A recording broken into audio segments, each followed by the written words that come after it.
wabarakatuh. Yang terhormat kepada Bapak Kepala Sekolah, yang terhormat semua Dewan Guru dan Bapak Ibu Wali kelas.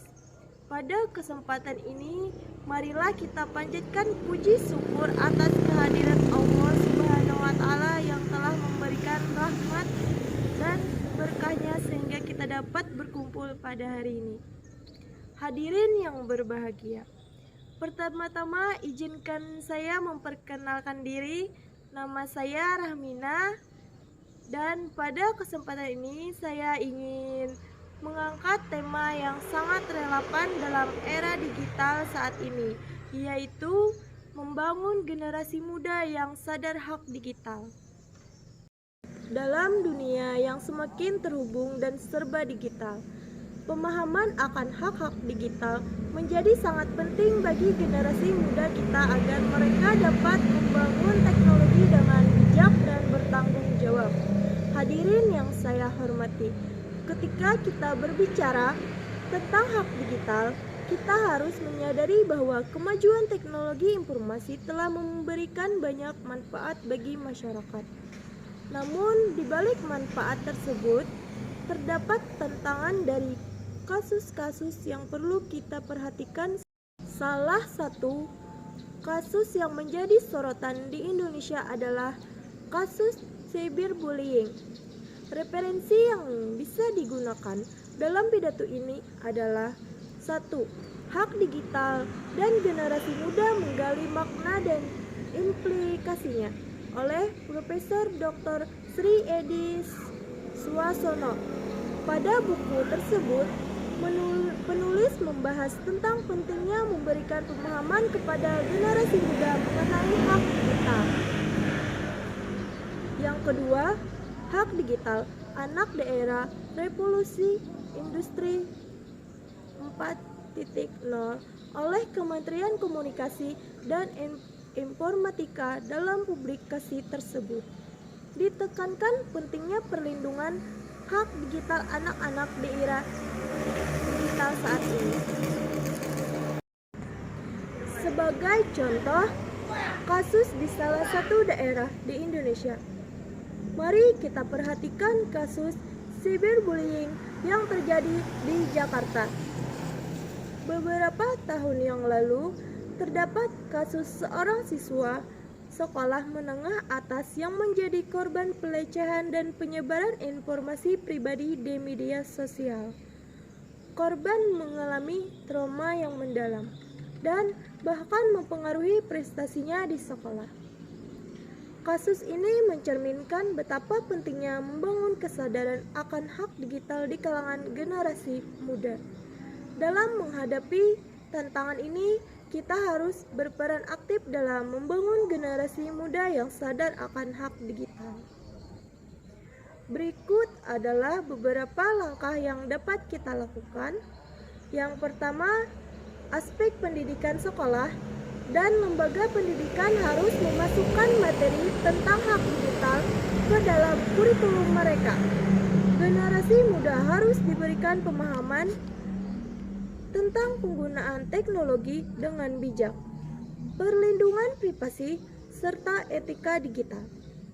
Yang kedua, aspek kesadaran masyarakat termasuk keluarga dan komunitas harus turut serta dalam meningkatkan kesadaran akan hak digital.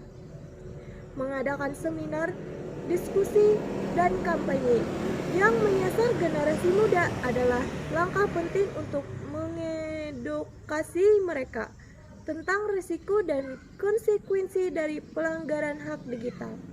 Yang ketiga, aspek peraturan pemerintahan perlu mengadopsi dan menguatkan peraturan yang melindungi hak digital generasi muda, perlindungan terhadap privasi, perlindungan dari cyberbullying dengan hukuman yang tegas terhadap pelanggaran hak digital harus menjadi fokus utama dalam pembuatan peraturan.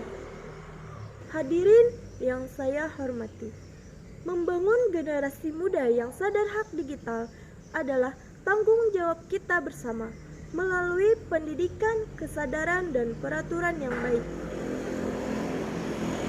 kita dapat menciptakan lingkungan yang aman dan mendukung bagi generasi muda dalam menggunakan teknologi dengan bertanggung jawab.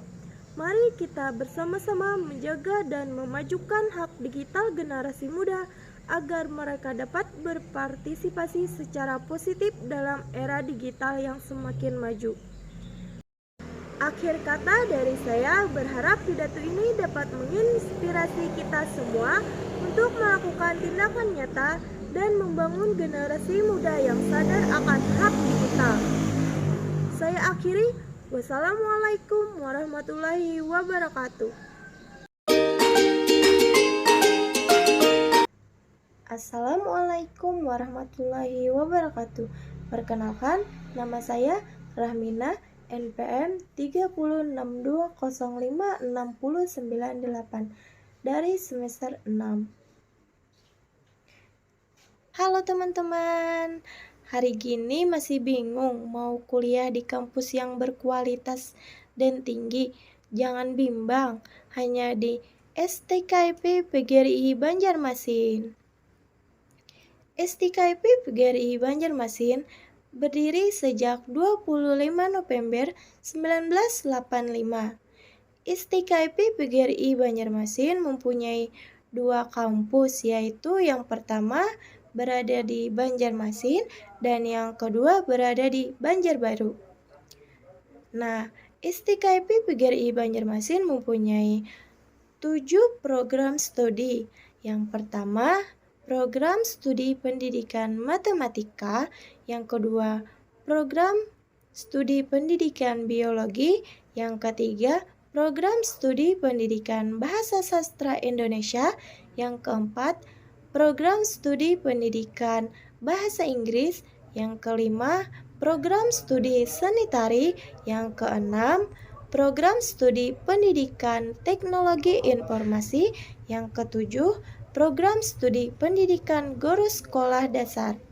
Nah, mulai sekarang STKIP PGRI Banjarmasin akan membuatmu mencapai impian meraih gelar sarjana dan mempersiapkan diri untuk masa depan dengan menjadikan mahasiswa di STKIP PGRI Banjarmasin.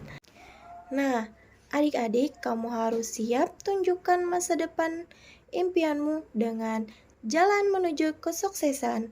Pilihlah kampus STKIP PGRI Banjarmasin. Salah hilap mohon maaf. Wassalamualaikum warahmatullahi wabarakatuh.